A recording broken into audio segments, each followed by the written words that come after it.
ప్రపంచమంతా చూస్తుంటే ఎక్కడు చూసినా ఒక టెన్షన్ వాతావరణం ఉంది కదా. ఇలాంటి టైంలోనే 2026 గ్లోబల్ ఫైర్ పవర్ రిపోర్ట్ బయటకొచ్చింది. ఇందులో 145 దేశాల సైనిక బలాన్ని అంచనా వేశారు. కొన్ని దేశాలు తమ స్థానాల్లోనే బలంగా నిలబడితే మరికొన్ని దేశాలు మాత్రం ఆశ్చర్యకరంగా పడిపోయాయి. అసలీ మార్పుల వెనుక కథేంటి, మన దేశం స్థానం ఎక్కడుంది, వాటన్నిటినీ ఈ విశ్లేషణలో లోతుగా చూద్దాం. ఈ రిపోర్ట్ మొదట్లోనే ఒక పవర్ఫుల్ లైన్ ఉంది. ప్రపంచవ్యాప్తంగా యుద్ధ వాతావరణం నెలకొన్న ఈ సమయంలో ఈ మాట అక్షరాలా నిజం అని చెప్పొచ్చు. ఉక్రెయిన్ నుంచి మిడిల్ ఈస్ట్ వరకు ఎక్కడ చూసినా ఉద్రిక్తతలే. అందుకే ఇప్పుడు దేశాల సైనిక బలాన్ని అర్థం చేసుకోవడం చాలా ముఖ్యం. ఇవి కేవలం అంకెలు కాదండోయ్, ప్రపంచ భవిష్యత్తు ఎలా ఉండబోతోందో చెప్పే కీలకమైన లెక్కలు. సరే, ఈ అనాలిసిస్లో మనం ఏం చూడబోతున్నామంటే, ఫస్ట్ ఈ ర్యాంకింగ్స్ని అసలు ఎలా ఇస్తారో చూద్దాం. ఆ తర్వాత టాప్ 5 దేశాలు ఏవి, మన ఇండియా పాకిస్తాన్ల మధ్య సమీకరణాలు ఎలా మారుస్తున్నాయి, యూరప్లో ఎలాంటి కొత్త ట్రెండ్స్ కనిపిస్తున్నాయి, చివరగా ఇవన్నీ మన భవిష్యత్తుకు ఏం సంకేతాలిస్తున్నాయో చర్చిద్దాం. రైట్, ముందుగా అసలు ఈ ర్యాంకింగ్స్ వెనకున్న సైన్స్ ఏంటో అర్థం చేసుకుందాం. ఎందుకంటే ఈ ఇండెక్స్ను ఎలా లెక్కిస్తారో తెలిస్తేనే మిగతాదంతా మనకు క్లియర్గా అర్థమవుతుంది. ఈ ర్యాంకింగ్స్కి మూలం పవర్ ఇండెక్స్ స్కోర్. దీన్నే PWINDX అంటారు. ఇక్కడ చిన్న ట్విస్ట్ ఉంది, గుర్తుపెట్టుకోండి. స్కోర్ ఎంత తక్కువగా ఉంటే ఆ దేశం అంత పవర్ఫుల్ అన్నమాట. సింపుల్గా చెప్పాలంటే 0కి ఎంత దగ్గరగా ఉంటే అంత స్ట్రాంగ్. ఒక రకంగా రివర్స్ గేర్ లాంటిది. సరే, ఇక లిస్ట్లో టాప్లో ఉన్న దేశాలేవో చూద్దాం. ఇక్కడొక ఇంట్రెస్టింగ్ విషయమేంటంటే, ఎలాంటి మార్పు లేదు. అవును, వరల్డ్ మిలిటరీ పవర్లో టాప్లో ఉన్నవాళ్లు తమ పట్టుని అస్సలు వదలట్లేదు. ఎప్పటిలాగే అమెరికా తన భారీ డిఫెన్స్ బడ్జెట్, టెక్నాలజీతో ఫస్ట్ ప్లేస్లో ఉంది. దాన్ని కదిలించేవాళ్లే లేరు. ఉక్రెయిన్తో యుద్ధం జరుగుతున్నా రష్యా తన భారీ సైన్యంతో 2వ స్థానంలోనే ఉంది. ఇక వేగంగా ఎదుగుతున్న చైనా 3వ స్థానంలో ఉంది. మన ఇండియా 4వ స్థానంలో, దక్షిణ కొరియా 5వ స్థానంలో స్థిరంగా నిలబడ్డాయి. ఇది గ్లోబల్ పవర్ బ్యాలెన్స్లో వాళ్ల స్థానాన్ని చూపిస్తుంది. సరే, ఇప్పుడు మన ఏరియాకుద్దాం, మన సౌత్ ఏషియా వైపు. ఇక్కడ ఇద్దరు పొరుగు దేశాల కథ పూర్తిగా వేర్వేరుగా సాగుతోంది. ఒకవైపు ఇండియా తన స్థానాన్ని మరింత పదిలం చేసుకుంటుంటే, మరోవైపు పాకిస్తాన్ మాత్రం వెనక్కి వెళుతోంది. మన ఇండియా స్థిరంగా, బలంగా 4వ స్థానంలో తన జెండా పాతేసింది. ఇది జస్ట్ ఒక ర్యాంక్ మాత్రమే కాదు.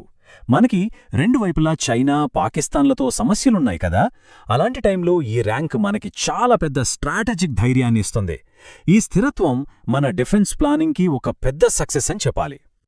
మరి ఇంత స్ట్రాంగ్గా ఇండియా ఎలా నిలబడగలిగింది? రిపోర్ట్ ప్రకారం దీని వెనుకున్న అసలు హీరో ఆత్మనిర్భర్ భారత్. అవును, తేజస్ ఫైటర్ జెట్స్, అర్జున్ ట్యాంకులు, ఇలా మనకు కావలసినవి మనమే తయారు చేసుకోవడం వల్ల బయట దేశాల మీద ఆధారపడటం తగ్గింది. ఈ సెల్ఫ్ రిలయన్స్ మన ర్యాంకును ఇంకా స్ట్రాంగ్ చేసింది. ఇక మరోవైపు పాకిస్తాన్ పరిస్థితి చూస్తే దానికి పూర్తి రివర్స్లో ఉంది. చాలా ఆందోళనకరంగా ఉంది.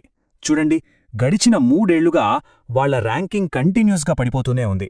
2024లో 9వ ప్లేస్, 2025లో 12వ ప్లేస్, ఇప్పుడు ఏకంగా 14వ స్థానానికి పడిపోయింది. ఈ డౌన్ఫాల్ చూస్తుంటే వాళ్ల మిలిటరీ కేపబిలిటీపై పెద్ద క్వశ్చన్ మార్క్ పడుతోంది. సో ఒక్క మాటలో చెప్పాలంటే, ఒకవైపు ఇండియా మేక్ ఇన్ ఇండియాతో తన బలాన్ని పెంచుకుంటూ స్థిరంగా ఉంటే, మరోవైపు పాకిస్తాన్ మాత్రం వరుసగా కిందకి జారిపోతోంది. ఈ గ్యాప్ ఈ 2 దేశాల మధ్య మిలిటరీ పవర్లో ఎంత తేడా ఉందో చాలా క్లియర్గా చూపిస్తోంది. రైట్, సౌత్ ఏషియా నుంచి ఇప్పుడు యూరప్కి షిఫ్ట్ అవుదాం. ఎందుకంటే ఈ ఏడాది రిపోర్ట్లో అసలైన సర్ప్రైజ్లు, ఊహించని మార్పులు ఇక్కడే జరిగాయి. ఈ సంవత్సరం ర్యాంకింగ్స్లో ఒక దేశం మాత్రం అందరిని షాక్కి గురిచేసింది. భయంకరంగా తన ర్యాంక్ను మెరుగుపరుచుకుంది. ఏ దేశం అయ్యుంటుంది? గెస్ చేయగరా? అది జర్మనీ.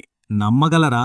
2024లో 19వ స్థానంలో ఉన్న జర్మనీ ఒకే ఒక సంవత్సరంలో ఏకంగా 7 స్థానాలు పైకి వచ్చి 12వ ప్లేస్కి చేరుకుంది. దీని వెనక ఒక పెద్ద కారణముంది. రష్యా యుక్రెయిన్ యుద్ధం తర్వాత జర్మనీ తన పాలసీని పూర్తిగా మార్చేసింది. డిఫెన్స్ కోసం 100 బిలియన్ యూరోల స్పెషల్ ఫండ్ ప్రకటించింది. ఆ పెట్టుబడి ఫలితమే ఈ భారీ జంప్.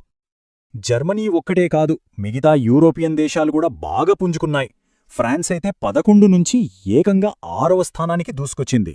ఇటలీ కూడా టాప్ 10లోకి ఎంట్రీ ఇచ్చింది. జపాన్ కూడా ఒక ర్యాంక్ మెరుగుపరుచుకుని 7వ స్థానానికి వచ్చింది. మొత్తానికి యూరోప్లో ఒక కొత్త మిలిటరీ రేస్ స్టార్ట్ అయినట్టు కనిపిస్తోంది. సరే, ఇప్పటిదాకా మనం ర్యాంకింగ్స్, వాటి వెనకున్న కథలన్నీ చూశాం గదా. ఇప్పుడు ఫైనల్ పార్ట్కొద్దాం. అసలు వీటన్నిటి అర్థమేంటి, భవిష్యత్తుపై వీటి ప్రభావం ఎలా ఉండబోతుంది? చూడండి, ఒకవైపు టాప్ దేశాలు తమ స్థానాల్ని పట్టుకుని కూర్చున్నాయి. మరోవైపు యూరప్లో కొత్త పవర్ ఈక్వేషన్స్ మొదలయ్యాయి.